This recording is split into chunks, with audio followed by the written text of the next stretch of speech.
Guys. Aku nak share kejap. Macam mana nak guna LinkedIn guys, supaya recruiter yang cari kau. Macam mana nak set up LinkedIn kau tu. Simple je, tak payah post, tak payah apa. Tapi kau punya setup tu penting. Kau kena set up betul-betul supaya recruiter kena cari engkau.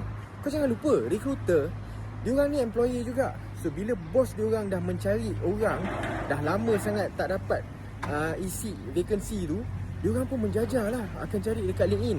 So kalau kau set up LinkedIn kau betul-betul, InsyaAllah diorang akan contact kau. Aku faham tak ramai orang yang mampu untuk buat coaching session dengan aku. Jadi kau boleh pergi link dekat bio aku. Ada RM30 je, RM30. Aku ada sediakan 9 file 9 file yang komprehensif. Daripada resume sampailah ke LinkedIn, sampailah ke interview session. Apa yang kau boleh buat, macam mana kau nak sukses, macam mana kau nak fly. RM30 je modal. InsyaAllah kau pergi check link dekat bio aku untuk info yang selanjutnya. Assalamualaikum.